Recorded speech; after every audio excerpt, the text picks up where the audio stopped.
menceritakan alur anime yang berjudul Bell. Selamat datang di dunia Yu. Selain FF atau Stumble Guy, Yu juga merupakan sebuah dunia virtual terbaik. Ibaratnya mah kayak metaverse kali ya. Open world mirip game di Ready Player One, tapi ini tuh seperti sosial media virtual. Nah, dunia Yu sendiri memiliki lebih dari 5 miliar orang telah terdaftar di dalamnya dan dibuat oleh 5 orang developer dengan sebutan Voice. Karena U-World juga masih terus dikembangkan, Yu meluncurkan aplikasi pesan menggunakan teknologi body sharing terbaru yang memungkinkan para penggunanya bisa bersenang-senang dengan berkumpul sambil bersantai. Avatar atau karakter yang terbuat di dalam Yu disebut As. Dan secara otomatis As dibuat berdasarkan informasi biometrik pribadi penggunanya melalui sebuah alat seperti headset gitu. Jadi kesimpulannya, dunia Yu adalah dunia virtualnya, sedangkan As adalah karakter kita sendiri di dalam dunia Yu, teman-teman. Wanita ini adalah Bell, sebuah As terkenal, seleb Yu tercantik dari 5 miliar karakter yang ada di U-World yang terbuat dari biometrik milik seorang remaja wanita bernama Suzu. Suzu tinggal jauh di bawah kaki gunung hanya berdua dengan sang ayah. Ketentraman ia dapatkan di sana dengan pemandangan alam dan jauh dari kebisingan kendaraan yang sangat menyejukkan hati. Suzu bersekolah di SMK Negeri 1 Depok. Ada salah satu siswi bernama Ruka yang menjadi kembang sekolah dan selalu mendapat pujian dari anak-anak lain. Tapi menurut Hiro, ia menganggap Ruka biasa aja. Selain Ruka ada juga Kamishin, pria konyol yang terlihat berbanding jauh berbalik dengan Ruka. Terus ada lagi Shinobu, pria idaman seperti saya yang sangat terkenal di kalangan para wanita. Dia adalah teman sedari kecil Suzu. Saat kecil, Suzu adalah anak overaktif yang sangat ceria. Ia selalu menghabiskan waktu bahagia bersama kedua orang tuanya, dirawat dengan penuh cinta, bermain, dan belajar banyak hal baru dari mereka. Bahkan semenjak kecil, Suzu menjadi salah satu pro player piano Tales, dan bakat musiknya murni keturunan dari sang ibu. Sampai di suatu hari ketika Suzu dan ibunya sedang melakukan rekreasi, seorang bocah terdampar di antara arus sungai yang sangat deras. Gak seperti warga lainnya yang cuma bisa menonton, ibu memutuskan untuk menyelamatkan bocah itu dengan perlengkapan seadanya. Meski Suzu sudah berteriak menangis menahan tindakan ibunya yang penuh dengan resiko mematikan, ibu sudah membulatkan tekad untuk menolong bocah itu. Dan benar saja, sang ibu tidak pernah kembali semenjak kejadian tersebut. Bukannya mendukung atau berduka dengan tindakan kepahlawanannya, banyak orang yang mencela ibu Suzu dari tragedi itu. Soalnya gini loh, dia punya anak kecil yang masih butuh sosok ibu dalam masa perkembangannya, tapi dia lebih memilih nolongin orang lain dengan mengorbankan anaknya sendiri akan kematian dirinya. Ada pro dan kontra lah di sini. Dan sampai saat ini, Suzu masih tidak terima dengan kepergian ibunya. Mengapa kehidupan orang lain lebih penting daripada bersama diriku? Sebuah pertanyaan yang terus terngiang-ngiang di dalam kepala Suzu hingga saat ini, membuat Suzu tidak bisa menerima keadaannya dan membuatnya berbeda dengan anak-anak yang ada di sekolah. Pada suatu waktu, Suzu diajak buat karaoke bareng. Di sana dia melihat ada satu karakter terkenal di dunia Yu yang lagunya hits banget. Pas pulang, Suzu mencoba bernyanyi sendiri, tapi suaranya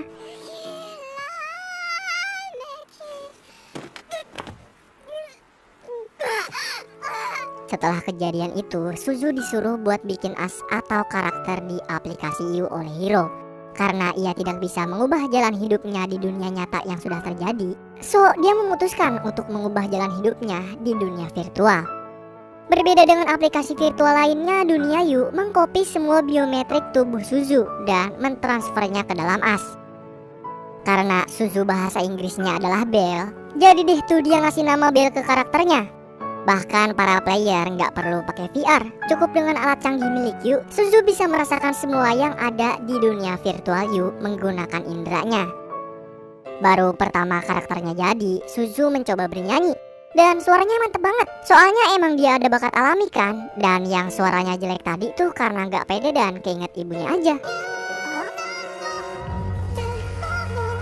Para As di sana pada nontonin dan banyak juga yang mencemoohnya, dibilang caper lah, jelek lah, gitu-gitu dah. Tapi Suzu tentu belum tahu hal itu. Dan keesokan harinya, kehidupan Suzu mulai berubah. terlihat dari raut wajahnya yang lebih ceria. Secara tiba-tiba dan mendadak kayak tahu bulat, dalam kurun waktu sehari, Belle, as milik Suzu, menjadi seleb You.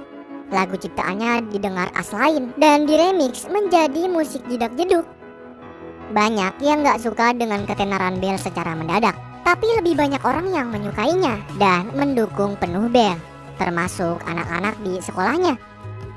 Suzu kaget terheran-heran dan dengan segera ia mendatangi Hiro buat konsultasi. Nah, as Hiro yang bernama Eros sendiri berperan sebagai produsernya as Suzu. Jadi dari awal dia emang udah tahu kalau Suzu adalah Belle. Nah, banyak orang menebak kalau sosok di balik Belle adalah seorang aktris atau aktor terkenal.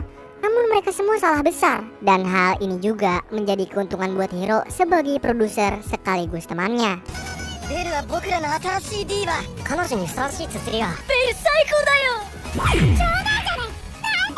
Belle pokoknya bener-bener trending topik lah. Meski Shinobu sebagai sahabat kecil ingin mengetahui masalahnya, Suzu sama sekali tidak memberitahunya. Ia ngerasa nggak pantas bersanding bergandengan tangan dengan Shinobu, seorang pria tampan rupawan paling keren di satu tongkrongan yang kalau bikin video TikTok selalu FYP seperti saya di depan para siswi.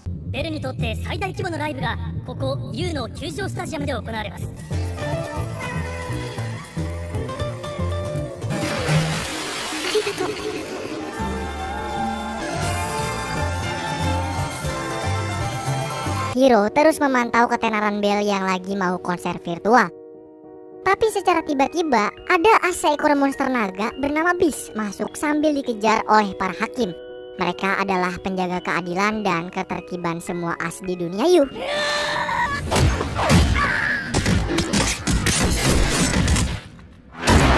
Berbeda dengan Belle yang dicintai semua player, Beast hadir dengan kebencian para player terhadap dirinya. Seorang as bernama Justin juga muncul. Dia adalah pemimpin penjaga keadilan Yu. Nah, dia ini mencoba mengungkap siapa orang di balik Beast sebenarnya dengan menggunakan laser.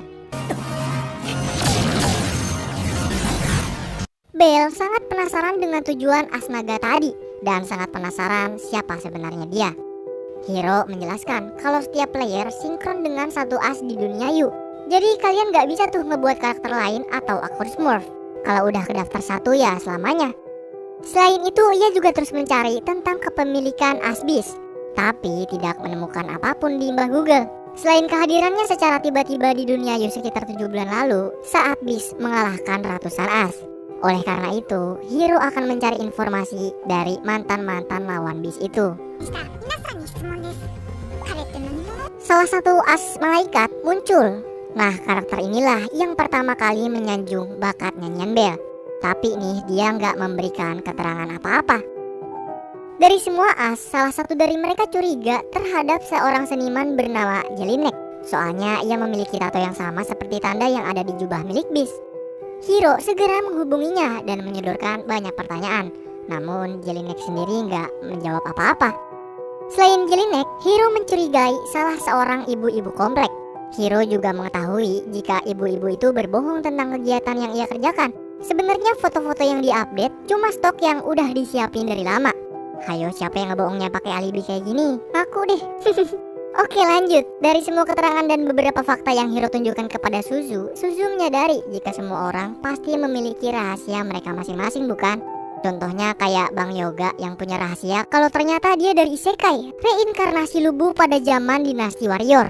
Percaya nggak percaya sih. Sedangkan Suzu semenjak kewafatan ibunya punya rahasia sendiri, yaitu hampir tidak pernah berbicara dengan sang ayah. Di in-game, Hiro meminta Suzu untuk mencari kebenaran tentang Beast melalui salah satu robot AI.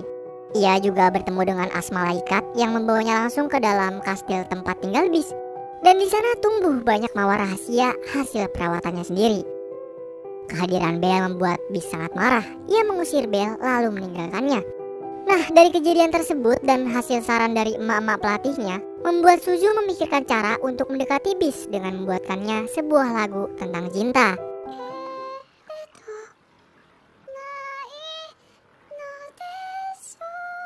Secara mendadak, tragedi berpegangan tangan Suzu dan Shinobu di sekolah kemarin membuat banyak anak-anak di sekolah berdebat. Ada yang pro dengan Suzu bahwa ia bisa mengencani siapa saja, terlebih Shinobu adalah teman masa kecilnya. Ada juga yang kontra dengan Suzu, yang bilang kalau cewek cupu kayak dia tuh nggak pantas bersanding dengan Shinobu. Beruntung Suzu berhasil meredam suasana. Saat ia merenung sambil memperhatikan tekad kuat Kamishin, Shinobu juga ada di sana. Suzu ingin mengatakan hal yang selama ini ia pendam untuk Shinobu, bahwa dirinya tidak memerlukan lagi perlindungan dari Shinobu, layaknya janji Shinobu untuknya saat masih kecil. Soalnya kan sekarang Suzu sudah besar, jadi nggak perlu tuh dia buat merhatiin Suzu lagi. Belle kembali menemui Bliss di ruang pribadinya. Namun saat ia akan memeriksa luka di punggung Bliss, makhluk itu mengusirnya. Saat Belle keluar kastel dan pergi secara mengendap-endap, Justin bersama para penjaga lain memergokinya dan memaksa Belle untuk membongkar identitas aslinya. Bliss pun kembali memunculkan diri untuk menyelamatkan Belle.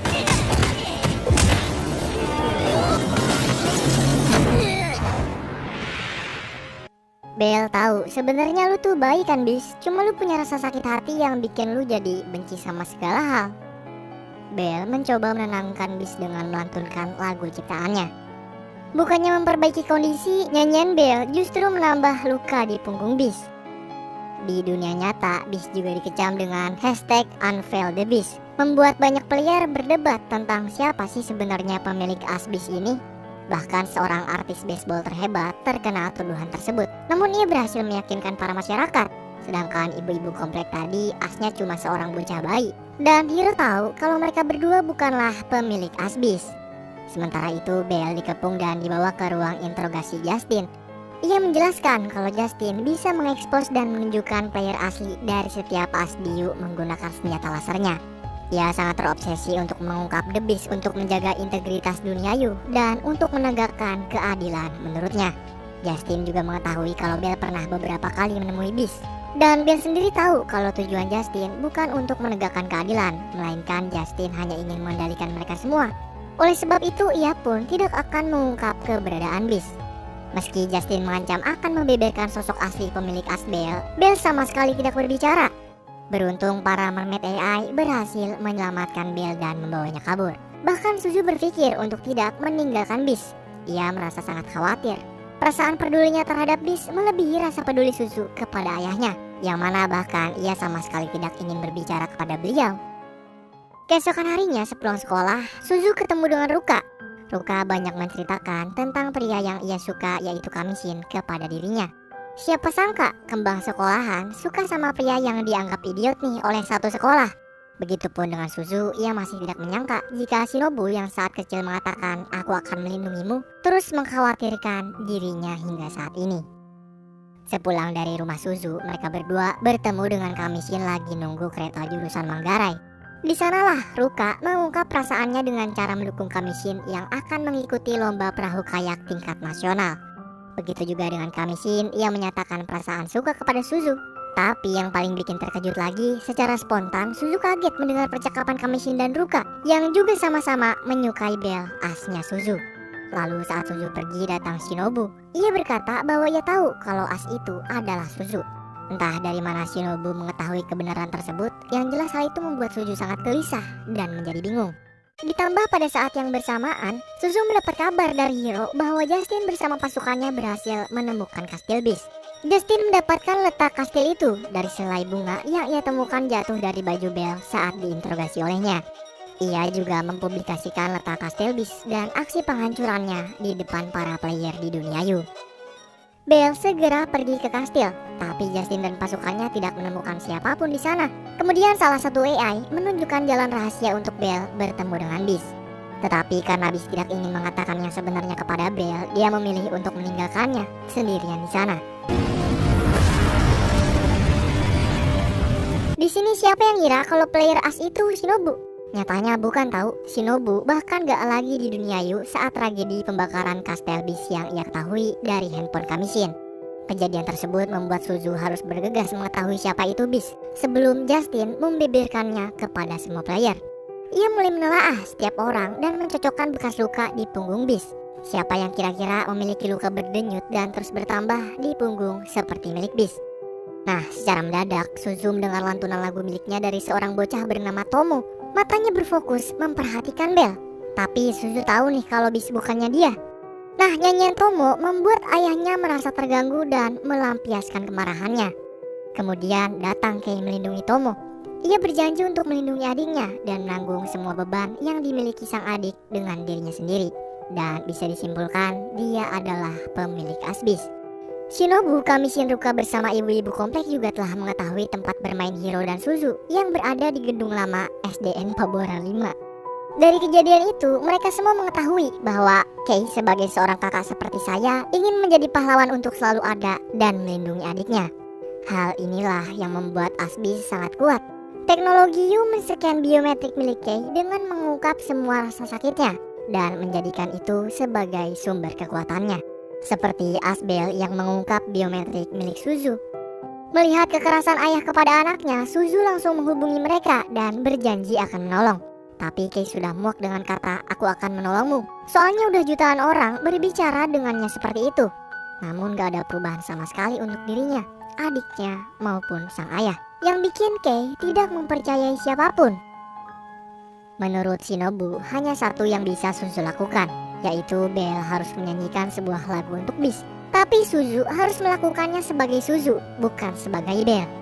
Meski itu akan mengungkap kebenaran siapa Bel dan menghancurkan karir mereka yang selama ini sudah dibangun untuk menjadi terkenal, hal itu pun tetap dilakukan untuk menarik perhatian bis.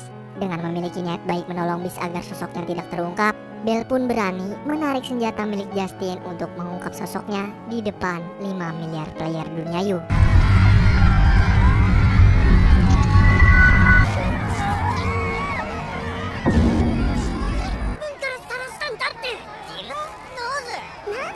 Kemudian ia pun mulai menyanyikan lagu ciptaannya.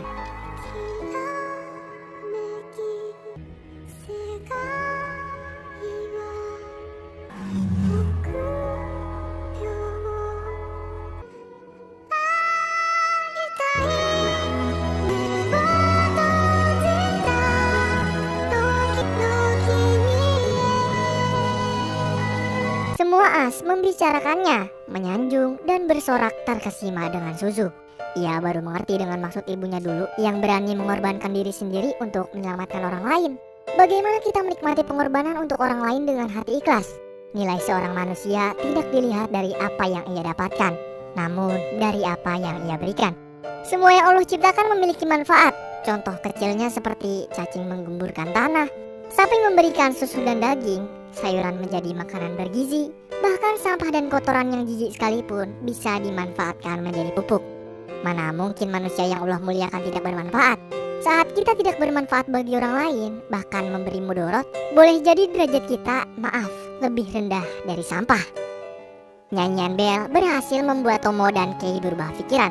Namun saat mereka akan memberitahukan alamat rumah, ayah mereka datang dan memutus pembicaraan. Beruntung pendengaran Hiro sangat tajam. Ia mengetahui letak keberadaan mereka yang masih berada di Jepang. Kamishin dan Shinobu juga mengetahui kalau dua gedung kembar itu berada dekat tempat Kamishin melakukan swafoto di kota Tokyo. Mengetahui informasi tersebut membuat Suzu diantar untuk segera pergi ke stasiun terdekat. Meski seorang diri, Suzu tetap membulatkan tekadnya menolong orang asing. Suzu telah tumbuh dewasa dan memiliki sifat persis seperti ibunya, terhubung dan memahami tentang apa yang orang rasakan dari orang yang belum ia kenal. Di sanalah Suzu bertemu dengan Tomo dan Kei. Ayah mereka masih bersikeras untuk mengajak anak-anaknya pulang. Bahkan ia bertingkah dengan sangat kasar saat Suzu mencoba melindungi mereka berdua dalam pelukannya. Namun Suzu tidak bergeming sedikit pun meski ia mendapatkan luka di wajahnya.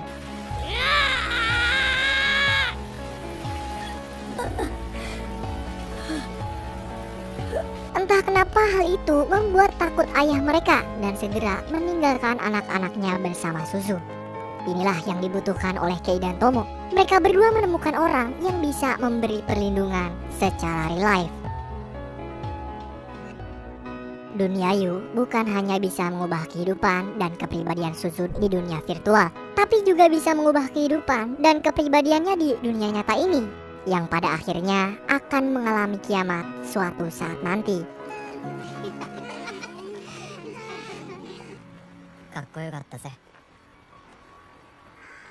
昔からそうしたかったんだ。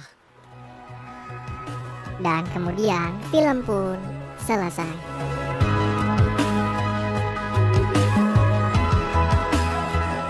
Kalau buat movie Rastis nih, dilihat dari posternya mah nggak nyangka aja kenapa animasinya kok kayak beda gitu dari kebanyakan animasi di tahun 2021. Gaya animasinya mirip-mirip Studio Ghibli tapi dengan sisi yang lain. Terus pas terjun ke dalam filmnya, ternyata emang film ini memfokuskan cerita ke pelajaran hidup yang harus diambil oleh karakter Suzu itu sendiri. Udah gitu walaupun banyak nyanyi, musiknya enak dan asli sih emosional damage kena banget. Movie Rastis ngerasa kalau anime ini pantas deh buat dikasih nilai 8,3 berapa dari 10 jengkol. Terus buat kalimat India yang di awal film disebutkan itu, berarti kan tidak pernah ada kata terlambat. Tidak ada kata terlambat untuk memulai kembali, dan tidak ada kata terlambat untuk mendapatkan kebahagiaan. Kalian bisa mendapatkan kebahagiaan yang kalian inginkan jika kalian usahakan.